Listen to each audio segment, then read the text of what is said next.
Okay, so welcome to the Observer Reporting Training. What I want to talk about today is something pretty specific, which is event reporting, and kind of show an example of one thing that I've done, and just kind of some basic principles. Event reporting is one of the most common things that we do at the Observer, and it's in any community newspaper. I think it's really important because there's organizations that put a ton of time into putting them on, and they feel validated when they're in the newspaper, and then when people go to these events, then that becomes a big part of like what their weekend was or what their day was. And so in one sense, like reporting on what happened that week in the community, the biggest gatherings are usually some of the are things that we want to present to the community in the newspaper. So that's kind of a common assignment to get, especially at as an intern or as a young reporter. Partly because they're kind of all self-contained. You can go to it, and all the sources that you need probably to do the story are right there at the event. So that makes it kind of pretty easy to it's pretty convenient to do that. So I have this document called PSA Reporting the Saviors, or Reporting the Observer Way, sorry. And it stands for Proof It, Sell It, All of It. And I know that we've been through this. I know I've talked to Lexi about this before, but it's kind of like a little tool that I use to make sure that we're doing, getting all the reporting that we need. So to review, our mission as a newspaper is to build bridges of understanding, which means that we're kind of like in a peacemaking mission where we're trying to help one party understand what the other party is all about. And we do that through accurate, compelling, and comprehensive journalism. Specifically in the, event reporting, it's more focused on the second part of the mission, which is to build community spirit. And this is kind of like, wow, I went to that event and so did you, or I saw you there, or I saw the picture of you in the newspaper afterward. And that's kind of like, it makes everybody feel more connected to each other as a result. So that's one of the purposes why we're here. So just, in one way, taking pictures at an event is kind of like we'd love to get everybody in the newspaper on a regular basis. That way they see, you see each other's, everyone sees each other's neighbors. And that is that makes you feel more connected. So I think it's important to do that, to think about that, because sometimes going to an event and it seems like maybe it feels a little bit like a dud, or there wasn't, there's not a lot exciting happening. Well, the fact that people are there is enough a reason to kind of share to share each other, or to share in the newspaper what went on there.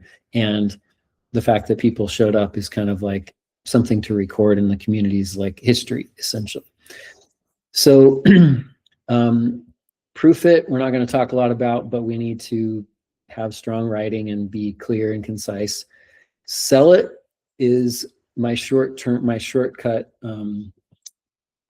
term for talking about how to have a strong lead and a strong headline and have good photos in the paper. This is why, we're basically trying to convince somebody to spend extra time reading what you just wrote. And to do that, that means we need to be good at making it as interesting as possible and to get their attention. And so being a journalist is one thing, that's gathering all the facts, but selling it to the community is also part of being a journalist, with those parts of the story, the lead, the headline. If you don't have a good headline, then maybe no one's going to read all the good reporting that you just did. And if your photos are not strong, then they might not take the time to spend the time on the page. So selling the story is something we need to be focused on. The all of it in PSA, proof it, sell it, all of it, means to get all of the important get all the important aspects of a story. And if you're working on a particular beat, to get all the important stories that are in that beat. So specifically related to event reporting, having a strong headline, having a good photo, and getting all of the pertinent facts that need to be in that story is really how you would fulfill that. And what I wanted to talk about specifically with event reporting is these parts: thorough fact finding and asking good questions. So I'm going to skip down past the proof it and the sell it and go specifically to all of it. This is what I've spent time recently working on, trying to flesh this out. So again, you try to picture yourself going to an event. Let's think specifically about a couple examples. One would be well, the one that I went to recently that I'll use as an example was the 50th anniversary of a pastor's years of service in the priesthood in the Catholic Church. So I went to this a few weeks ago and wrote a story about it. But when you go to that, I mean, it sounds kind of self-explanatory that this person celebrating 50 years, but what do you need to do? Who do you need to interview when you get there? What's the approach? That's kind of like, that's what I want to kind of review. So in this all of it aspect, the reminder is that our job is to collect facts. And that means that when you're going to an event, that's kind of that's the main task. You are a fact collector. And so how do you get those facts? Some of it's through the program that they have, like a printed program sometimes can have some who spoke when and what their names are, what their titles are. Those are important. But to also gather, it's not all in the program. You know, that would be a very basic way to just list off, here's the things that happened in the event. But without actually, you know, sharing what was said. And hopefully there's, you know, everybody who went to the event, they have access to that program. The question is, what can you bring in addition to that they might not have access to? They're not going to spend time interviewing people, but you are as the reporter. So what I find is that sometimes in event reporting, that it can feel like, or a common, like a mistake or a missed opportunity would be just to stick with those facts of, like, you know, this is the list of things that happened.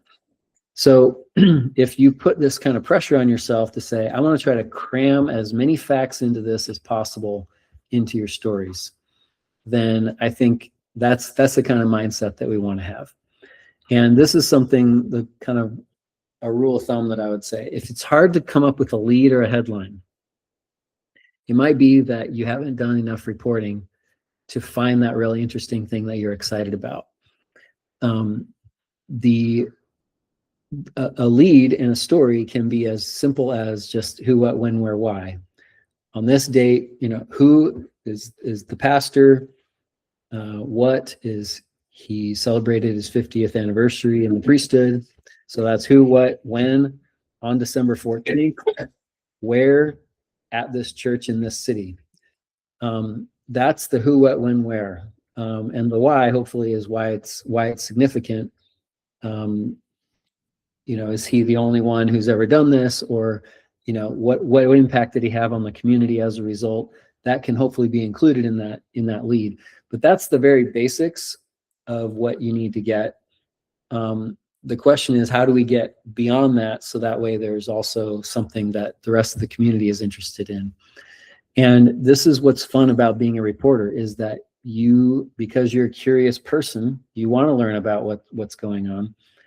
You can sometimes just, like, there's nobody there over your shoulder saying, like, you have to get all that. You can just go from person to person, asking them questions about, and just trying to learn as much as you can about that, about the person and or the event. And it's kind of a little adventure. That's kind of the mindset that I think we want to have in doing this.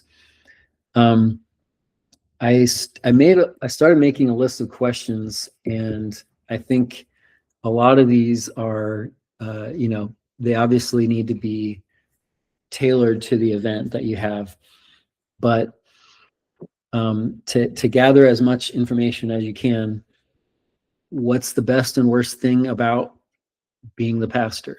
What's the best and the worst thing about the pastor if you're talking to somebody else at the event? What's the best and the worst thing about this? And you're not looking for negative things, so you have to kind of, we're at an event that's celebrating somebody. This is a little bit tongue-in-cheek, right? Like, what's the worst thing about this pastor? Might not really be appropriate question, or depends on who you're asking, but they might think that's funny and say, well, he's actually a really bad cook or something like that. And that could be a fun detail to include in the story, especially if you then go ask him about it. Like, I've heard stories about your cooking. Best advice, who's a local person you admire? These are kind of general questions about interviews or Q&As with people. But these are some things to think about. Just kind of like similar to what I just mentioned about who, what, when, where. You can start, if you start your questions with those kind of words, who, what, when, where, why, then you're probably going to get an open-ended question where somebody can share a specific experience or their opinion about something. And that will hopefully lead to good quotes.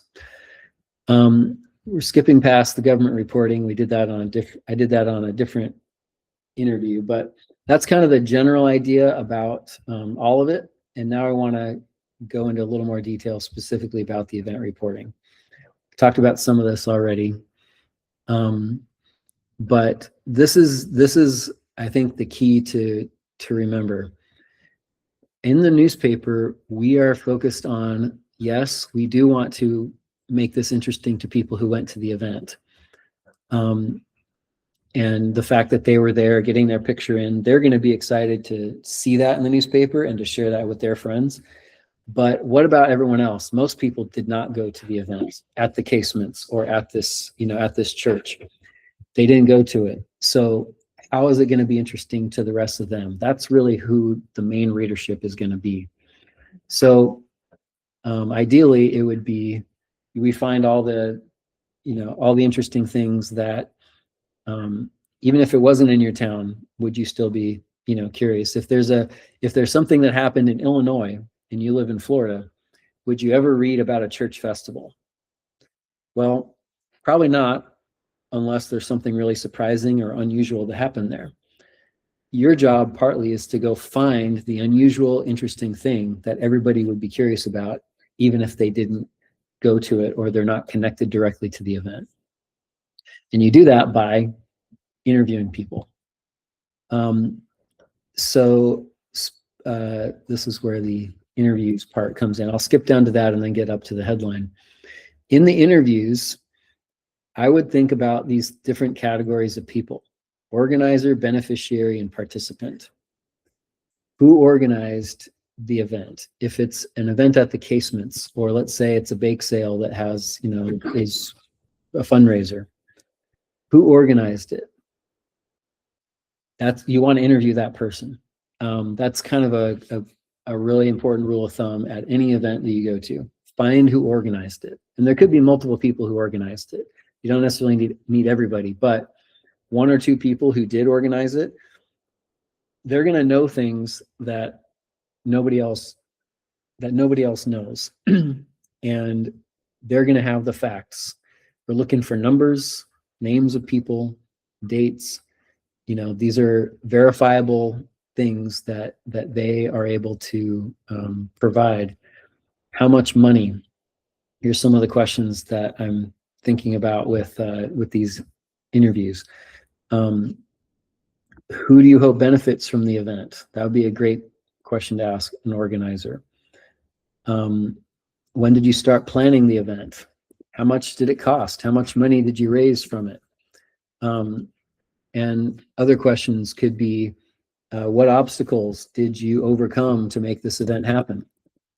What obstacles did you overcome? That's a good question in a lot of different situations. the organizer, what you're trying to do in part is get to the bottom of, why does this matter to you? Why did you start this event? Why does it matter to you so much? So this is probably where the heart of the story is going to come from. The passion that someone had, the conflict that someone was able to overcome. And the key, the main gold of any story is the surprise, the irony, the twist. And that's why you would care about some bake sale in Illinois. If there's something dramatically unusual about what happened, like, something the opposite of what you would have expected. So like, there's a bake sale, but it was held in a jail. Okay, that probably would never happen because of contraband and stuff like that. But if there was a bake sale that was held at a jail, then it wouldn't matter if it were in Florida or Alaska. Everybody would be curious about how that happened. If there's a very unusually young person or a very unusually old person who was involved in organizing it, let's say a 5-year-old put it on, it would be interesting to everybody. If it was a 105-year-old organized a bake sale, it would make it more interesting and make, because it's very unusual. It's on the far extremes. You're looking for those things that would make this event extreme or unusual. So what makes this event unusual or extreme? And again, depending on the event, you're going to tailor those kinds of questions to that person, or to that person. But if an example is the first time it's ever happened or the last time it ever will happen, is another way to kind of get to the extremes. What was the biggest surprise that happened during this event? What was the biggest surprise that happened in planning or carrying out this event? Those are when you get to that, when you get to those elements, what did this mean to you personally, right? Mean to you personally. What's your personal connection to the event? And it might be that someone is doing a bake sale out of jail because they're, if you found out that somebody was trying to provide food for a jail because their brother died in a hunger strike in a jail, that sounds extreme and wild, and maybe you're never going to find those kind of like really unusual stories, but you never know until you ask. What was the personal connection that made you want to do this event? These are things that, this is why you interview these key players in these stories, because we're trying to track down the best possible angle like that we can. So you get the organizer, you get the beneficiary. Maybe the organizer introduces you to the beneficiary, who, a lot of these events donate money to something. Or they raise money for their own organization. How did it benefit? Who do you hope benefits? How did it benefit? What is the money going to be used for? How much did it cost? How much money did you raise from the event? What is this money going to accomplish once it's raised? So those are, and then the beneficiary, like maybe that person has a great story of like, what trouble were they in before the money is brought to them, or before they met the organizer, before the event was planned. So trying to get that person's story. What is the urgency behind the money that is being raised? And again, whether you ask it exactly that way, that's kind of what we're trying to get at. What would happen if this money did not come? And it could be that there's like, this person is, there are people, maybe it's raising money for, cats and dogs and adoptions. And maybe there's a particular dog that is going to, be euthanized if they don't find ways to get more adoptions to happen. The reason I'm, hammering down on this is that you're trying to find the thing that's going to end up in your lead or in your headline. You're trying to find that when you're doing interviews. That's the searching task here. And if you know what the end result is, then it guides your questions, and you can tell when you find it. When you find that like surprising element, then hopefully a light bulb's going on in your head and you're saying, oh, that's my lead. That's my headline. I need to figure out how to turn my story into that. And then the third part here is the participant. Someone who just happened to attend the event. Why? What did it mean to them? Why did they come to the event? What did they learn? What did they experience? How does your attitude about the organizer or the beneficiary change because of the event? And it could be that the participant becomes the most interesting thing. Well, actually, since I got here, I actually made a big donation to this because I had no idea that this was happening in our community and that this problem needs to be solved. Maybe that becomes the lead. And if you interview these 3 different people, you need to then assess in your head, like, which one is the most interesting? And you can probably turn any of that into the lead if you, just and still work your way into the rest of all the information that you need. So this is the key to all of it at an event. You're trying to get all the different angles, which means you need the who, what, when, where, why. You got to have that. But the facts and the real heart of the story is going to be from these interviews, most likely, and or some things that maybe you observed, describing what you saw. So then I want to talk about headlines. Common mistake or missed opportunity. A headline that merely announces that an event happened. Organization X holds bake sale. This is kind of non-news, essentially. If there's no surprise, nothing unusual, the question is this a surprise that they held the bake sale? It might be a surprise, but it would only be news if it's a surprise. Even so, the context to explain why it's a surprise should be included. For example, after 10 years of selling out a stadium, this year, Organization X holds bake sale. Meaning that the big surprise is that it was a big bust compared to what they usually do. But maybe it would be like, maybe they've done a different kind of fundraiser many times in the past, and they shifted to a bake sale. The first time, the last time, holds final bake sale to support, this organization. But generally speaking, this is kind of a missed opportunity, this type of headline. And what we're looking for is the passion, the surprise. Maybe there's a specific detail that really jumps out at you.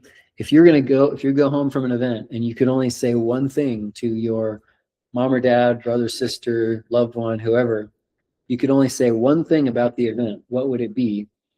Chances are that could be something that ends up in the headline or the lead, and it should be. I'll give an example from a reporter in the past. He went to go cover a reenactment of a Civil War battle. And he came back and was all excited about this because he found out that there was a guy. It was actually a Renaissance. Sorry, it was a Renaissance reenactment. So he interviewed somebody who said that his job in this reenactment over and over again was run over from here to here, pick up this woman, throw her over his shoulder, and run off. And that was his role in this reenactment. And it turned out that they fell in love and got married. And I was like, well, is that in the story? And it wasn't in the story because he thought his assignment was go to this event, say they held a Renaissance reenactment. Organization X holds Renaissance reenactment. That's not that interesting that they held it. We knew that they were going to hold it because it'd been in the calendar. They do it every year. The question is, what makes it interesting right now to the people in Illinois, or just the people who didn't go to it in this community? So could you imagine a story that starts out with that little anecdote? John Doe ran over in front of a thatched hut, threw a maiden over his shoulder, and ran off into, as the the terrorists, the horde from the forest came to attack the city. Could you imagine that being the lead of the story? It wasn't actually, there was no battle going on, but this is a reenactment. And then you do your who, what, when, where, why. You do your nut graph, the whole story in the nutshell. This group held this reenactment on this date at this time in this location, and it was their 14th in a row that they've done. And then you go back to the rest of the interesting stuff.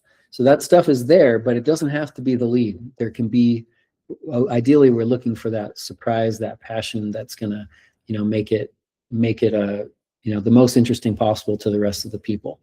And most likely that story about the wedding, these people get married, probably the people who went to the event didn't know that either, and they would be also delighted by hearing that story. Another kind of key tactic or tool to writing a headline is to use a partial quote from an interview. I just made this up, but if you had a bake sale raises $100, it's not that interesting overall. But if you can capture the passion of it by partial, what somebody said in the interview, that kind of encapsulates it, then that can also be part of your headline. Note the punctuation here. In AP style, we use single quotes in headlines. And if you're going to do a quote like that, the colon would come outside of these quotes. A twist, a turn, kind of a wordplay, like from flower to flowers, if that would possibly make sense in the story. I just kind of came up with that, but those are some things that make the story more interesting than just here's what happened. So those are some kind of principles of event reporting and headlines and interviews. So I know I'm just kind of like spitting all this out at you guys. This is because this is part of a recorded web interview that I can share with other people. But do you have any comments or questions about any of that so far? You're both muted, so maybe nothing, but that's all right if you don't. I think it's very helpful, especially just kind of going over things like this again, because I feel like sometimes you get so into getting the important stuff and getting, the who, what, when, where, why, that sometimes you forget about finding the passion of the story. Mm-hmm. And that really is what is most important, because that's what makes it interesting. Yeah, very good. So just kind of getting back to the basics, I guess, is what I'm hoping this can help to do. But I think that one of the biggest obstacles that I've noticed that reporters have when going to something like this is that maybe they get a little bit shy and don't really feel comfortable going and introducing themselves to the event organizer, who might seem busy or important. But that's part of the job of being a reporter, is to kind of, sometimes you have to just, overcome that and say, excuse me, tap on the shoulder if you need to. My name is Brian. I'm a reporter with the Observer, and I'm here to, write a story about this. Do you have a couple minutes to talk to me about this event? Sometimes at those events, they don't have time. They're busy. They're running around. And so you might need to get their phone number and call them after, or find an event organizer who is available that can talk, because usually there's more than one person that's possible. Sometimes you go to these events and that person is more than happy. They would love to, and they'd feel offended if you didn't talk to them. So it kind of depends on where, exactly where you're going and how the event unfolds. But that's one of the first things that I would do when you go to one of these. If you don't already, try to ask around until you can find who is the organizer that can, speak to the big picture of the event and answer some of these other questions like, you know, how did this event happen? What are some obstacles that you overcame? What's the biggest surprise that happened in planning or carrying out the event? Sometimes they don't want to talk a lot about, mishaps and stuff because they want the event to look as professional and amazing as possible. So they have sometimes a little different agenda than you do, and that's why talking to more than one person can help, because they might just not be willing to say all that. But and we're not trying to dig up dirt on something, right? The goal is to find interesting things. If there was a big, problem, then sometimes, that we do have to report on it. For example, there was a boat parade in Palm Coast several weeks ago, and there was a lot of people who weren't happy about it because it was a lot smaller than it was the year before. Why was it smaller? Some of that, yes, we can't be shy about, telling that story as well. So what I want to do next is talk a little bit about photos and an interview that I did with this other event. So I'm going to share this instead. Let me make sure you see this. Yeah, these are some photos that I took at the pastor's 50th anniversary. So here's a photo that I started with. And again, I have to make sure, okay, good. So make sure that what I see on my screen is what you see. So the reason I took this photo is because the pastor said that he was really proud of the fact that the church had raised the money individually for the roof replacement at the church without having to borrow money from the diocese. And so I thought that would be something good to take a picture of to go with the story. It wouldn't be the main photo, but it could be a secondary photo that kind of illustrates what he was happy about in his kind of tenure at the church. Now, these are all with my cell phone, by the way. And I think that there's no, like, the way cell phones are in 2025, 2026, there's plenty of firepower behind these phones that you shouldn't feel shy to use your phone. Even if you have a DSLR, a great camera, there could be times when just using your phone might also work or supplement what you're doing with your other camera. So I took all these with my phone. But notice the power of the zoom. It seems obvious, like if I get the zoom on this statue of the crucifixion, that it's going to have more detail, right? But notice what also happens to the background. See the roof? It's about halfway up the body of the statue. Here it's bigger than the body of the statue. This is one of the things that we don't always really acknowledge with a zoom lens. And this is just, again, with my phone, I just went to ×5 on my iPhone. But notice how it looks like this roof is now much more associated with the statue. And maybe sometimes you want that to happen. You want that association. Maybe sometimes you don't.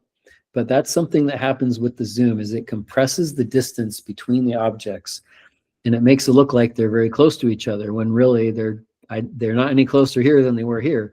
But the zoom lens does that. It kind of plays almost plays a trick on your eye. And I thought, I actually took pictures of this a week or two before, but there are no people on the roof, and I thought it would be good to show that. This is just another angle looking east-west instead of north-south. But these are some other examples of that. And this kind of more shows the whole background. Now, this is something to think about with photos of an event.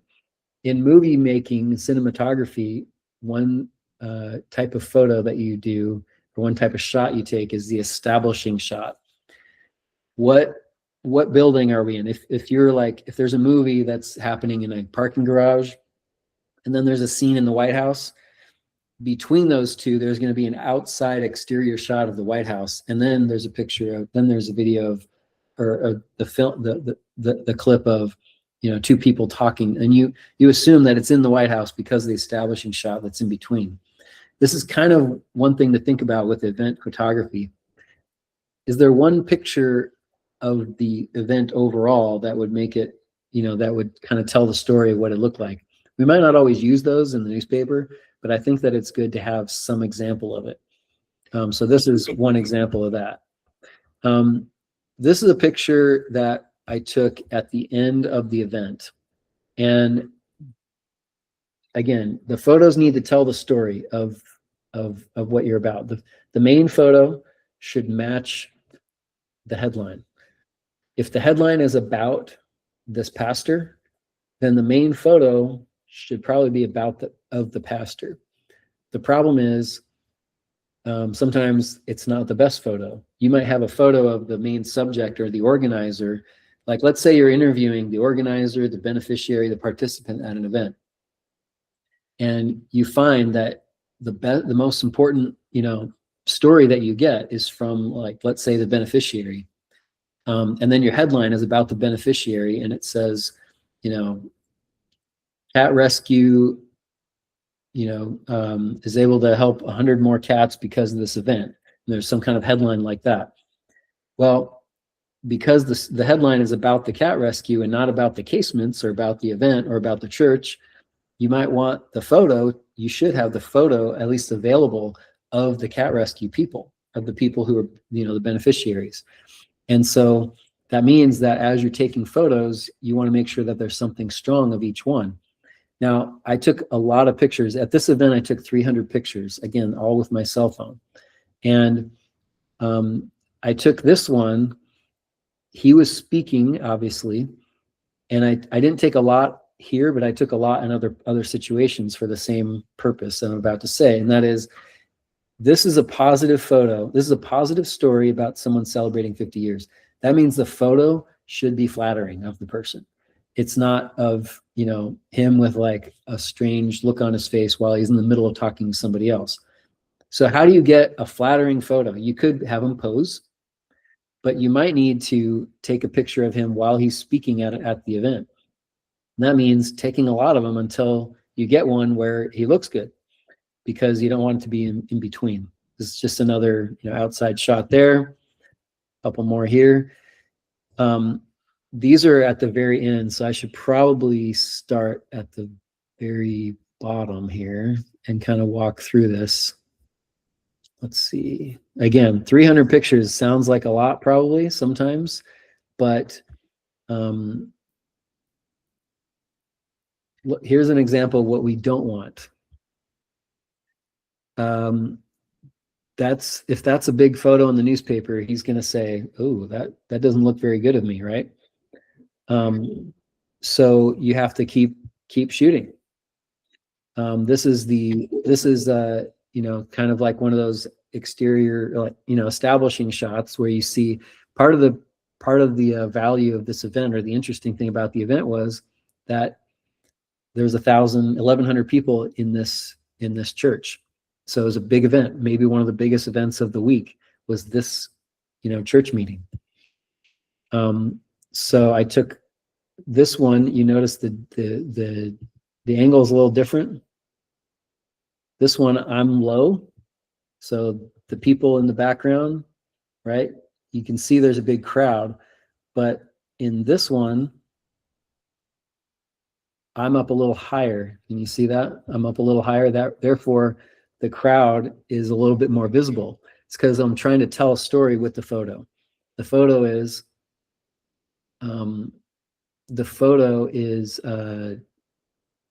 it's trying to show how big the crowd was.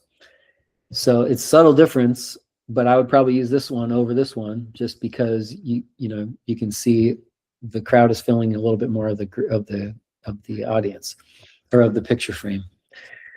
So here I'm trying to, you know, this is a little bit off. It's a little bit crooked, unfortunately. and we didn't end up using this, but the symmetry of this photo was kind of what I was looking for. The arch, the kind of the majesty of the event. And then I thought, I don't know what is going to be available later on. So I started taking pictures of him while he's, speaking to the group. He was reading the whole time. We don't want this to be the main photo. He's looking down at the paper, right? This one, his eyes are half closed. This one, he's looking down again. I'm just shooting until I make sure that I know I've got something. He's talking, he's not smiling, he's being serious, he's looking down. These are not going to work. His lips are looking funny, right? This was a very prominent thing in the church, another statue of Jesus, and it's pretty impressive. So I took a picture of that. Whether we would use that, you don't know until maybe someone in the group, maybe because that picture is interesting, it could be worth talking to somebody at the church, like, tell me about that statue. And maybe there's an interesting story about it. So sometimes the story can come from the photo. Here, you don't get a good picture of him. He's very small on the bottom. This is the pastor, but it kind of shows the overall scene. Strange face. He's looking down. I'm like, I need something where he's like, where this could be associated with the headline. I knew this is about Father Joe's being 50 years or getting 50 years. So what's going to be the most, most emblematic or, representative of that? He recognized this woman in the stand in the group. So I turned my phone toward her. I never really knew who she was. And, but this photo, if I just took one, we wouldn't be able to use it. Her eyes are closed. So that's one reason to just keep shooting more and more pictures, and until you get something. She's blurry sitting down, right? So obviously we can't use that one.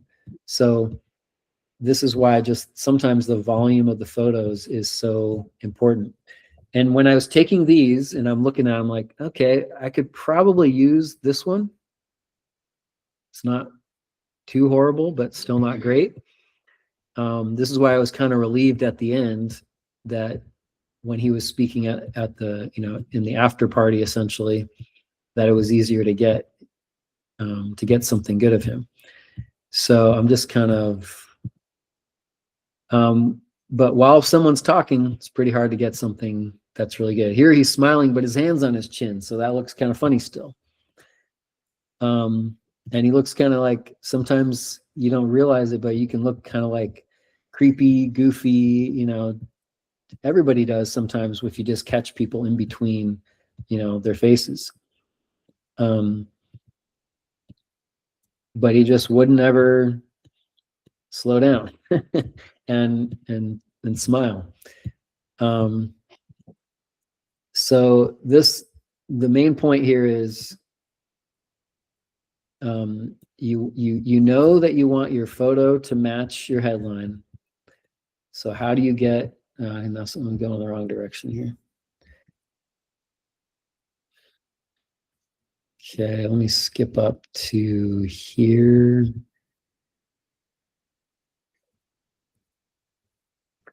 Now, because I knew that these were not going well, I knew I needed to get something of him posed.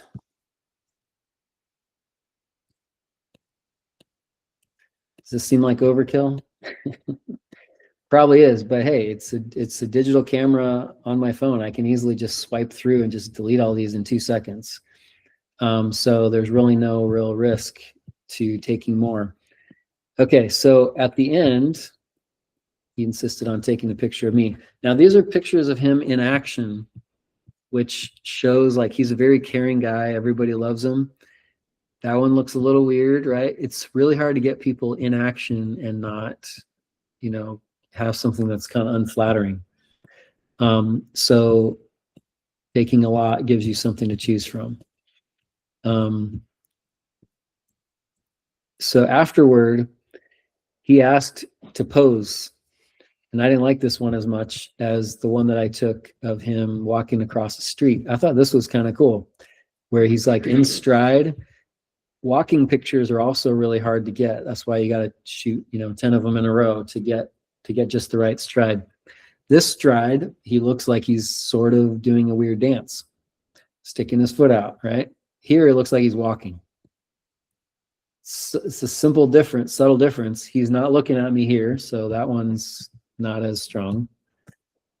But I just want to, again, show those because it's really important to, one, match the photo with the headline and match the, make sure that the photo is going to be, flattering is maybe too strong of a word to use. That we're not really trying to make them look better than they are exactly, but we are trying to, part of the benefit of this story is that he's going to be excited. He's going to hang us up in his office, right? So having it please the people who are there is key. Now the question is, what makes it interesting for everybody else? So to conclude, after the interview, after the ceremony, I started asking around to other people, what is Father Joe's like? What did he do? That's what makes him special? Trying to get people to say something that only they would know, that I wouldn't know just by reading his biography. So I just asked somebody there who was like the usher, like, do you know Father Joe's? How do you know him? How well do you know him? Like, what do you like about him? And he said, he really brings people to God. And I was thinking, okay, that's pretty dramatic thing to say about him. How does he do that? What specific thing does he do? And this usher and his wife said that when he originally came to town, which he's been in the priesthood 50 years, he's been in this church 6 years, or 7 maybe. When he first came to town, he asked, what are the problems that we need to solve in this church? And the woman there, the usher's wife, who also runs a couple of groups in the church, said that he increased the number of hours that priests are available for confession. And that was a change that he made. So now, again, as a reporter, I'm thinking, okay, this is a fact. This is something tangible, that he did, measurable. There's a number there. So like, how much did he have? Now, what are the follow-up questions? How much access did people have to priests before? Well, they were there for 15 minutes before Mass once a week on Saturdays. And then how much did he add? Well, then he made it so it was 30 minutes before all 6 Masses. So in other words, it went from 15 minutes a week to 30 minutes times 6 hours, times 6 Masses, that's 3 hours. So from 15 minutes to 3 hours. That is a number, a fact. I'm trying to gather facts. I'm a reporter. That's what I live on and breathe on, is facts. So I was able to gather these facts. Now, what's the significance of the fact going from 15 minutes to 3 hours? Now I go to the pastor himself. Father Joe's, I was told that you increased the confession time from 15 minutes to 3 hours. And he said, yes, that's what we did. Why does that matter? And in the conversation, he said it was probably the number one indicator of the spiritual health of the congregation is how many people go to confession. And so that brought it back full circle to this usher saying he brought us closer to God.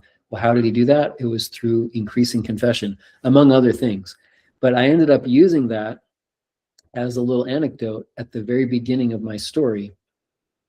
Is like, when he first got here, he asked what problems we need to solve.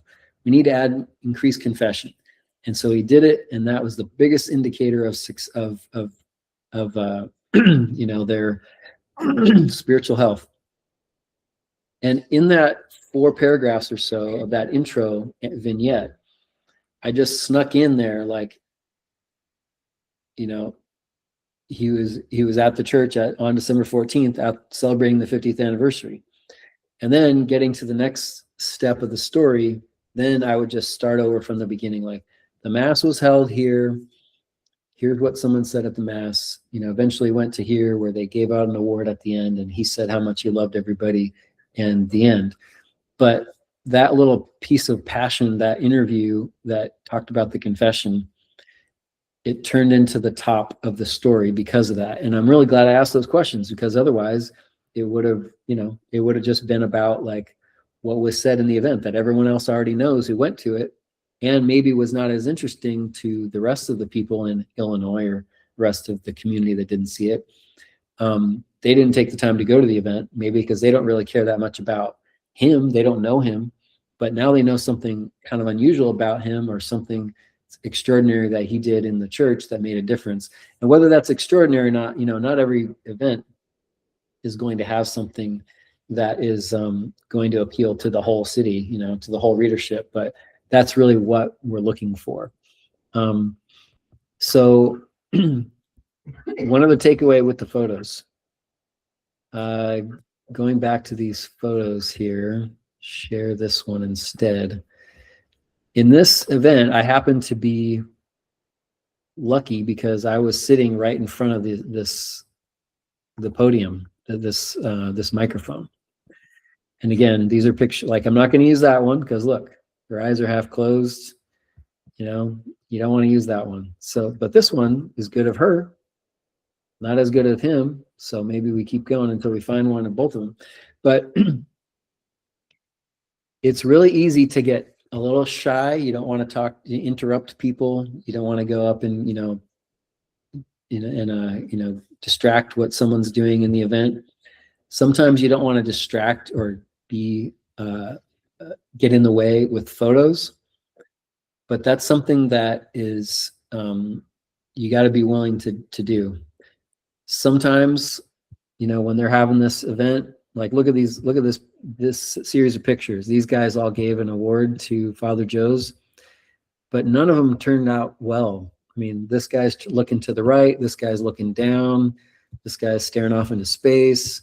None of these, he's closing his eyes. Like, man, I'm taking these pictures thinking like, I'm not going to be able to use these, but these are people who mattered in the story. So it would be great to have one. Well, at the end, sometimes you got to just like stand up and be the photographer and say, hey, look, can you guys stand together for a photo and pose for a photo? And like, a lot of times they're happy that happened because they want a posed photo. They want this to be recorded for posterity. And so it's a little shy. Sometimes it's kind of hard to do that and to kind of like take charge of the moment, but that is sometimes what you need to do. And another common mistake I see is these photos are taken like way too far away. You don't want to be, if you're real close, 3 feet away, then there can be distortion, like if it's a real wide angle on a phone. But you also don't want to be so far away that, we're going to zoom in to this in the newspaper. We're going to want them to be filling the frame mostly. So you're going to have to get close enough that you can get what you need. And there's other, photo tips that I could give another time, but that's basically what I wanted to try to cover in the time that we had with the events. So to recap, you're doing your interviews for the purpose of finding the best headline and lead that you can, so the story can be sold to the whole community as worthy of being read. And that fact finding is key. Asking who, what, when, where, why questions, continuing to ask why. Why was that? What was so important about that? When did that happen? Who was involved? Who was instrumental in making this happen? Collecting the facts and, presenting them is really the main job. And then the photos, taking enough, getting close enough, and being brave enough are kind of the the key takeaways there that I would say. Any other questions or thoughts? Sydney, what are your thoughts or reactions here? I know I see you're on mute again, but any thoughts or something stand out? I wanted to say earlier that I agreed with Lexi a lot in what she said, and like going back to how to make like stories kind of stand out in like Illinois and stuff like that.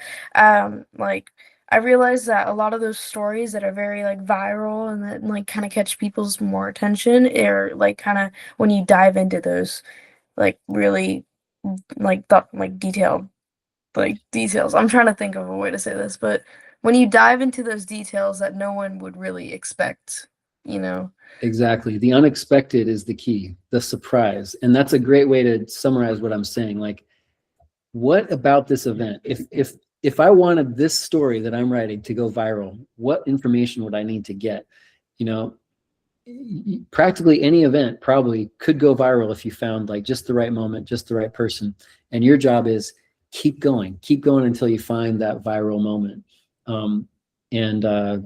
So yeah, that's a great impulse. Same kind of thing. You're not doing it just to get clickbait and just to make people, to do it. But the fact is, if it goes viral, it's because people cared about it. People were interested, intrigued by what you just made, and that's a good feeling too. So you want to do things that matter.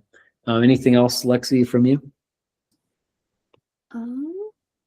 Not really. I feel like it's all really important information, and things just to kind of be aware of when going out, especially because some of the events can get chaotic. Some of them can be extremely busy, and it's hard to find the right moment to talk to the right people, but it's just like being patient with it and knowing that, like, yeah, it can be crazy, but at the same time, that's also what makes it even better is how many people came to support that event. It's something to be noted.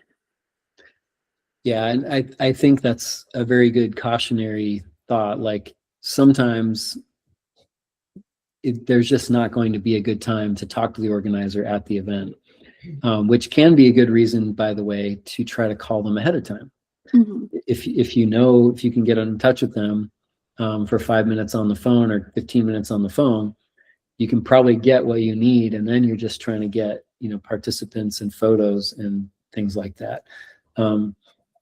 So yeah, I think those are good insights, and thank you very much for joining in. So I'm going to stop the recording, and thanks a lot for participating. Excited to see what you guys can do on your next assignments. Thank Thank you. you. Have a good one.